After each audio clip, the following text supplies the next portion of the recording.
Começamos hoje a primeira lição do curso Os 10 Mandamentos. Essa lição servirá como introdução a esse tema. Além disso, vamos tratar do propósito da lei de Deus. Eu quero fazer uma introdução antes de começar esta nova série. Cerca de 1500 anos antes de Cristo nascer, Moisés, sob a direção de Deus, conduziu os israelitas, libertando-os da escravidão do Egito. Eles estavam indo para Canaã, a terra prometida, quando pararam para acampar ao pé do Monte Sinai. Era nesse lugar onde a multidão peregrina iria experimentar uma série de eventos e aprender lições que jamais esqueceriam. O Sinai representava um novo começo para Israel. Até este momento, Deus tinha mostrado constantemente sua graça e poder a favor do seu povo Israel. Ele derramou suas bênçãos incondicionalmente, independentemente de seus pecados e de seus fracassos. Mas apesar das demonstrações de amor de Deus, Israel murmurou e reclamou, desprezando a Deus e a Moisés. Este foi então o início de uma nova dispensação na vida da nação de Israel. Deus chamou Moisés para a montanha e lhe deu a lei. Este, certamente, foi um dos principais eventos da história da humanidade. Na lei estavam incluídos os 10 mandamentos, às vezes chamada de Lei de Moisés. Talvez nenhuma outra parte das Escrituras tenha sido objeto de tantos mal-entendidos e alvo de tantas críticas como os 10 mandamentos. Alguns líderes religiosos os consideram a base para a salvação do homem, enquanto outros os excluem completamente sem dar valor a eles nesta era da graça. Tenho estudado estes dois pontos de vista extremos e creio que é necessário um estudo introdutório para apresentar o conceito bíblico da lei mosaica. Um exame cuidadoso da Bíblia mostra que o tempo está dividido em eras ou dispensações. Existem pelo menos 7 eras nas Escrituras. Creio que a Bíblia estabelece uma série de dispensações ou períodos de tempo. Eu sou um dispensacionalista. Vamos ver 7 dispensações do nosso estudo introdutório sobre os 10 mandamentos. Estas 7 dispensações estão claramente delineadas na Bíblia. As 4 primeiras ocupam um pequeno espaço no registro bíblico. Elas estão no livro de Gênesis e nos primeiros 18 capítulos do livro de Êxodo. Tudo o que está registrado aqui entre Êxodo capítulo 19 e Apocalipse capítulo 20 refere-se às últimas 3 dispensações, e quero começar com elas agora, assim como nós as encontramos na Bíblia. Primeiro, temos a dispensação da lei de Moisés. Anote aí. Este período começa quando a lei é dada no Sinai e termina com a morte de Cristo na cruz do Calvário. Esta dispensação foi antes do nosso tempo, está localizada no passado. Em segundo lugar, temos a dispensação da graça. Vai anotando. Esta é a era atual, a qual vivemos agora. Ela teve seu início com o sacrifício de Cristo na cruz e terminará com a segunda vinda do nosso Senhor Jesus Cristo. Depois nós temos a terceira dispensação, a dispensação do reino. A era do reino de Cristo na terra corresponde ao futuro, vai durar 1000 anos e está limitada, por um lado, pela segunda vinda de Cristo para levar seu trono em Jerusalém e, de outro, com a criação de novos céus e nova terra, de acordo com Apocalipse 21, versículo 1. O Dr. Lois Sperry Chafer disse que o reconhecimento do caráter essencial de cada uma dessas eras é a chave para a compreensão do governo divino em todas as eras. É comum confundir as características dessas 3 eras e as formas de governo de Deus em cada uma delas, e, sem dúvida, este é o maior erro no qual muitos estudantes devotos da Bíblia caem. Agora precisamos ter em mente que a dispensação da lei é dividida da era da graça pela morte de Jesus Cristo. A separação da dispensação anterior da dispensação presente é apresentada por João Batista em João, capítulo 1, versículo 17. Porque a lei foi dada por Moisés, a graça e a verdade vieram por Jesus Cristo. A lei tem seu começo no Monte Sinai, e até aquele momento nunca havia sido revelada nem imposta a outras pessoas. Sabemos que havia pecado no mundo antes da lei ser dada, e que o homem morreu como resultado do seu pecado. Em Romanos 5, versículos 13 e 14 diz: Porque até a lei estava o pecado no mundo, mas o pecado não é imputado, não havendo lei. No entanto, a morte reinou desde Adão até Moisés, até aqueles que não tinham pecado, à semelhança da transgressão de Adão. Mas no tempo de Adão até Moisés, não há nenhuma referência sobre as leis do Sinai. A lei foi primeiramente dada a Israel como nação. Vamos ler alguns versículos que mostram que a lei foi dada ao povo de Israel. Deuteronômio, capítulo 4, versículos 1 e 8. Agora, pois, ó Israel, ouve os estatutos e os juízos que eu vos ensino. Que grande nação tem estatutos e juízos tão justos como toda esta lei que hoje ponho diante de ti. O que Moisés está dizendo aqui? Simplesmente está relembrando as palavras que Deus havia dito. E nessa declaração Deus está dizendo explicitamente que ele deu a lei para Israel. Em Deuteronômio, capítulo 5, versículo 1, nós lemos: E chamou Moisés a todo Israel e disse-lhes: Ouve, ó Israel, os estatutos e juízos que hoje vos falo aos ouvidos, e aprendê-lo-eis e guardá-lo-eis para os cumprir. Novamente em Marcos, capítulo 12, versículo 29, diz: E Jesus respondeu-lhe: O primeiro de todos os mandamentos é: Ouve, Israel, o Senhor nosso Deus é o único Senhor. Cristo disse claramente que a lei foi dada para Israel. Em Romanos capítulo 9, versículo 4, Paulo escreve por inspiração do Espírito Santo, que são israelitas, dos quais é a adoção de filhos e a glória, e as alianças, e a lei, e o culto, e as promessas. Portanto, vemos que a lei do Sinai tem uma incidência direta sobre a nação judaica, mas não sobre os cristãos. Lembre-se que havia pessoas na terra no período entre Adão e Moisés, muito antes da lei ter sido dada. Portanto, se a lei não havia sido dada até o tempo de Moisés, então ela poderia influenciar as pessoas que viveram antes do tempo de Moisés? Claro que não. Romanos capítulo 6, versículo 14 diz aos cristãos: Pois não estáis debaixo da lei, mas debaixo da graça. Romanos 2,14 diz claramente que os gentios não têm a lei. Com certeza, amigo, a lei foi dada especificamente à nação de Israel. Agora, em segundo lugar, podemos dizer que a lei não foi um pacto permanente, mas temporário, relacionado ao povo judeu. Deus nunca teve a intenção de que a lei fosse permanente. A lei do Sinai foi um pacto temporário, dado com propósitos temporários. A lei como dispensação terminou após a morte de Cristo. Agora, esta não é a minha opinião, mas é o ensino claro da palavra de Deus. 430 anos antes da lei ser dada, Deus fez uma aliança com Abraão. Ele prometeu a Abraão uma semente, por meio da qual a salvação viria. Encontramos esta aliança em Gênesis, capítulo 12, versículo 3, e novamente em Gênesis 22, 18. Sabemos que a semente prometida era o próprio Senhor Jesus Cristo. Por quê?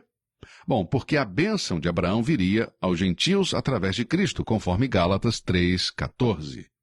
Agora lembre-se que Abraão viveu antes da lei e da semente de Deus, o próprio Cristo, trazer bênção para o mundo inteiro, incluindo os gentios. Em Gálatas 3,16, Paulo escreveu: Ora, as promessas foram feitas a Abraão e à sua descendência. Não diz, e as descendências como falando de muitas, mas como uma só, e a tua descendência, que é Cristo. A promessa de Deus dada para Abraão era permanente e não admitia nenhuma mudança. A lei mosaica não afetava de maneira nenhuma a promessa feita a Abraão. Foi uma promessa incondicional que não seria cumprida antes da lei ser dada. Ela foi cumprida em Cristo. Não havia nenhuma condição de obediência a nenhuma lei na promessa feita a Abraão. Era um presente da graça. Deus disse a Abraão que iria fazer algo por ele e pelas nações gentílicas através dele, e não havia condição nenhuma para isso. Quando a lei foi dada, foi acrescentado: até que viesse a posteridade a quem a promessa tinha sido feita. Gálatas 3,19. A lei nunca fez parte da promessa original feita a Abraão. Paulo disse que a lei foi adicionada e não invalida a aliança da graça de Deus feita a Abraão. Agora que Cristo já veio, a lei foi suprimida, pois não é possível que ambas coexistam. Você não pode ter a graça coexistindo com a lei e agindo sobre as pessoas ao mesmo tempo. Na presente era, a lei não é aplicada, nem como fundamento da salvação, nem como norma para a vida cristã. A salvação da alma e a segurança está agora centrada na pessoa de Cristo. Cristo é o único objeto da fé do homem. Paulo disse em Gálatas, capítulo 3, versículos 23 a 25, Mas antes que a fé viesse, estávamos guardados debaixo da lei, e encerrados para aquela fé que se havia de manifestar, de maneira que a lei nos serviu de aio para nos conduzir a Cristo, para que pela fé fôssemos justificados. Mas depois que veio a fé, já não estamos debaixo de aio. Paulo estava simplesmente dizendo que agora que Cristo veio, não estamos debaixo da lei. Em 2 Coríntios 3,7, Paulo diz que a lei foi gravado com letras em pedras, a qual era transitória. O cristão filho de Deus, o verdadeiro crente, é uma pessoa que nasce do Espírito e não da lei. João 3,16. 2 Coríntios 3,6 diz: a letra mata e o Espírito vivifica. A lei cumpriu um ministério de morte e condenação, enquanto o Espírito de vida e de justiça. Em Romanos 8,2 lemos: porque a lei do Espírito de vida em Cristo Jesus me livrou da lei do pecado e da morte. Os cristãos também são guiados pelo Espírito de Deus. Romanos 8,14 diz: porque todos os que são guiados pelo Espírito de Deus, esses são filhos de Deus. Paulo conclui em Gálatas 5,18: mas, se sois guiados pelo Espírito, não estáis debaixo da lei. Na sua carne desfez a inimizade, isto é, a lei dos mandamentos que consistia em ordenanças. Efésios 2,15. Quando Cristo exclamou na cruz: está consumado, ele completou a nossa salvação. Havendo riscado a cédula que era contra nós nas suas ordenanças, a qual de alguma maneira nos era contrária, e atirou do meio de nós, cravando-a na cruz. Colossenses 2,14.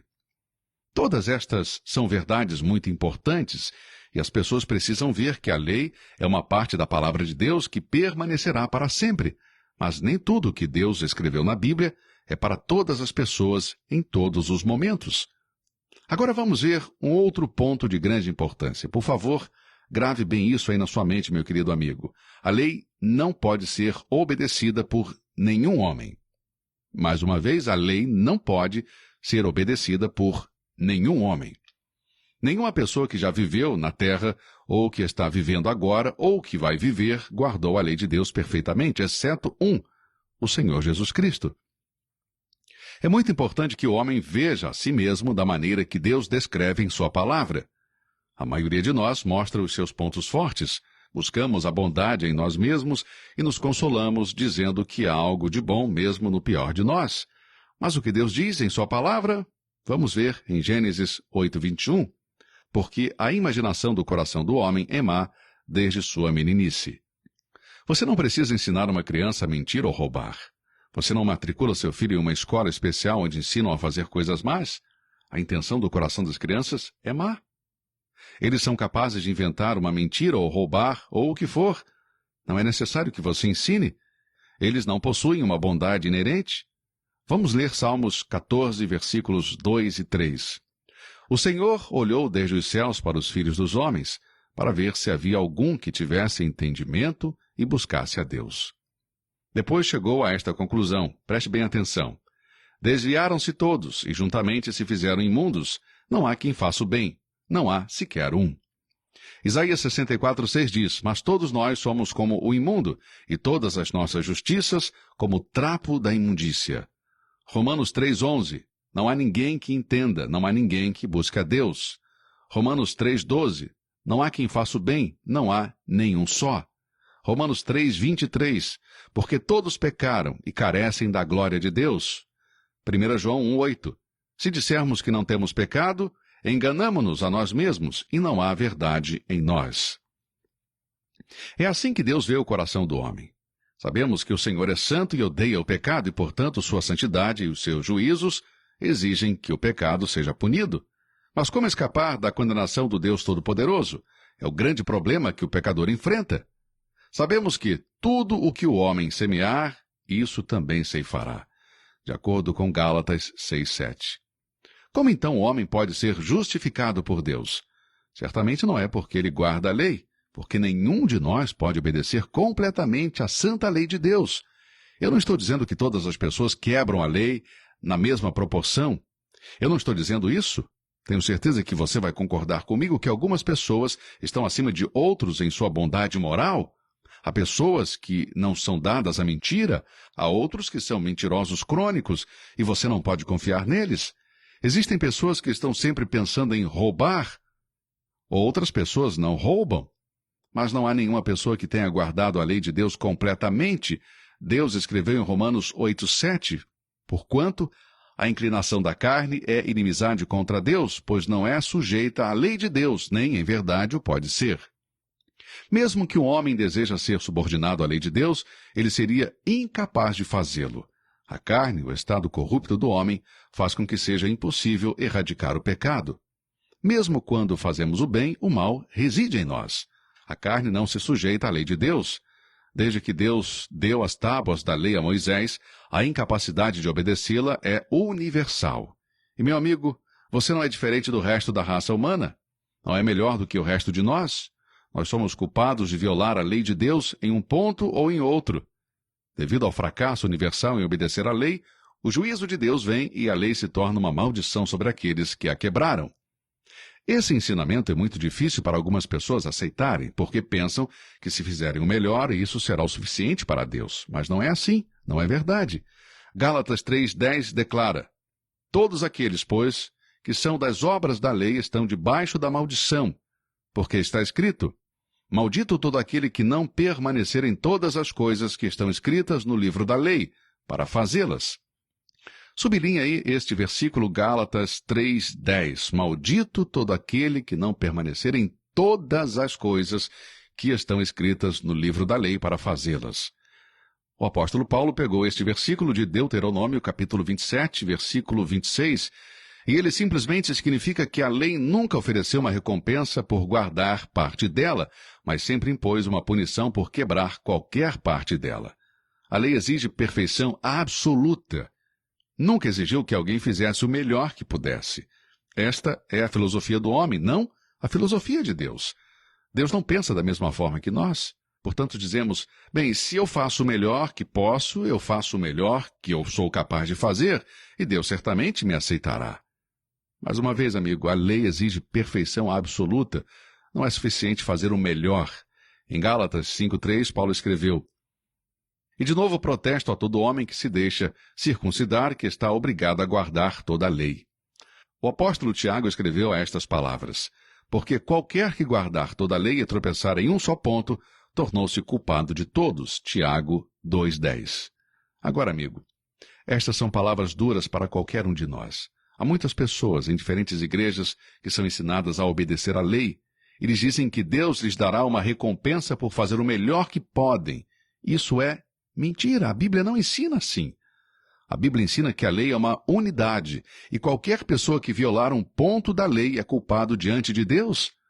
Vemos que o propósito da lei nunca foi salvar as pessoas, ela foi dada simplesmente para revelar o nosso pecado, foi dada para mostrar como os nossos corações são sujos, como estamos longe de Deus, como caímos rapidamente dos padrões de santidade e de justiça que Deus estabeleceu.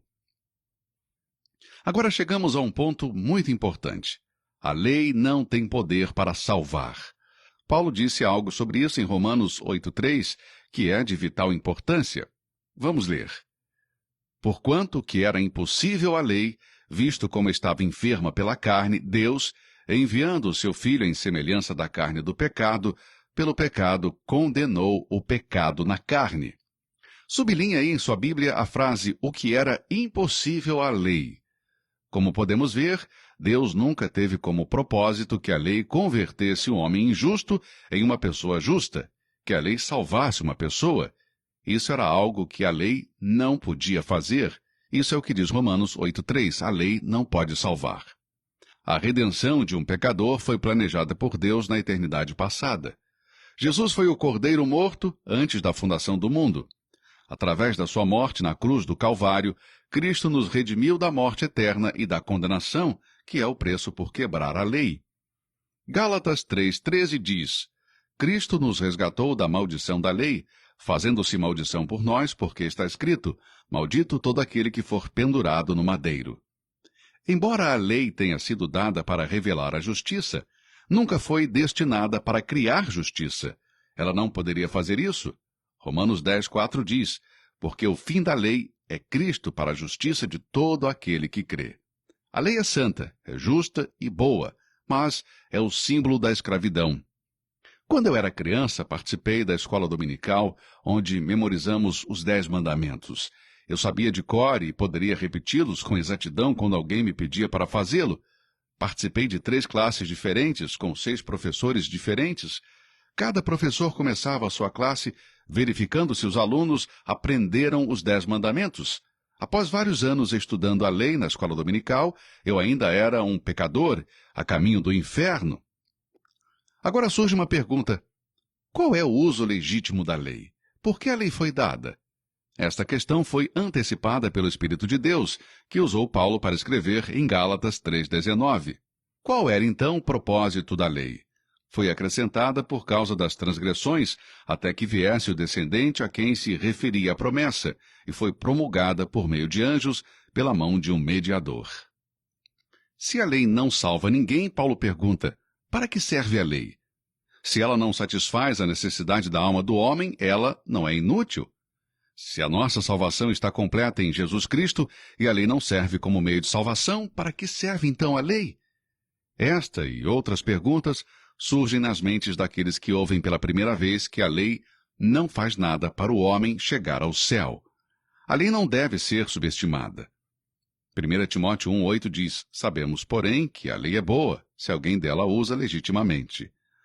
Aqui está a chave: usar a lei legitimamente. Se usarmos a lei para a finalidade para a qual Deus deu, então obteremos benefício dela. É legítimo usar a lei como um meio para alcançar um fim, mas é ilegítimo fazer da lei um fim em si. Qual é então o uso legítimo da lei? Paulo diz em 1 Timóteo, capítulo 1, versículo 9. Também sabemos que ela não foi feita para os justos, mas para os transgressores e insubordinados, para os ímpios e pecadores. Vemos aqui, nessa passagem, que a lei não se aplica à pessoa justa. O cristão que foi salvo pela graça está morto para a lei. A lei foi dada para revelar o pecado. Esse foi o testemunho pessoal de Paulo quando disse em Romanos 7,7. Que diremos então? A lei é pecado? De maneira nenhuma. De fato, eu não saberia o que é pecado a não ser por meio da lei, pois na realidade eu não saberia o que é cobiça se a lei não dissesse: não cobiçarás. Onde não há lei, não há consciência do pecado. Sem um espelho eu não saberia se meu rosto está sujo ou não. Deus usa a lei como um espelho. Romanos 3,19 diz: ora, nós sabemos tudo o que a lei diz. Aos que estão debaixo da lei o diz, para que toda a boca esteja fechada e todo mundo seja condenável diante de Deus. A obra eficaz e eficiente da lei tem sido mostrar o pecado. Romanos 3,20 diz: por isso, nenhuma carne será justificada diante dele pelas obras da lei, porque pela lei vem o conhecimento do pecado. Sublinhe isso aí na sua Bíblia. Pela lei vem o conhecimento do pecado. Vemos que a lei foi dada para revelar o pecado. Para que o nosso pecado seja apagado, devemos vir ao Senhor Jesus Cristo, porque o sangue de Cristo nos purifica de todo pecado, como lemos em 1 João, capítulo 1, versículo 7. Um farol pode mostrar ao capitão de um navio, por exemplo, o caminho para o porto, mas o farol não pode impedir que o navio bata contra as rochas no meio da tempestade. A lei nos mostra o Monte Santo, mas nunca pode levar-nos ao topo. A salvação do pecado é pela graça de Deus e não pela lei de Moisés. Porque pela graça sois salvos, por meio da fé, e isto não vem de vós, é dom de Deus, não vem das obras, para que ninguém se glorie. Efésios 2, versículos 8 e 9. Mas graças a Deus que, não pelas obras de justiça que houvéssemos feito, mas segundo a sua misericórdia, nos salvou pela lavagem da regeneração e da renovação do Espírito Santo. Tito 3, versículo 5. Lemos em Gálatas, capítulo 6, versículo 15. Porque em Cristo Jesus, nem a circuncisão, nem a incircuncisão tem virtude alguma, mas sim o ser uma nova criatura. Que Deus te abençoe e até a próxima lição.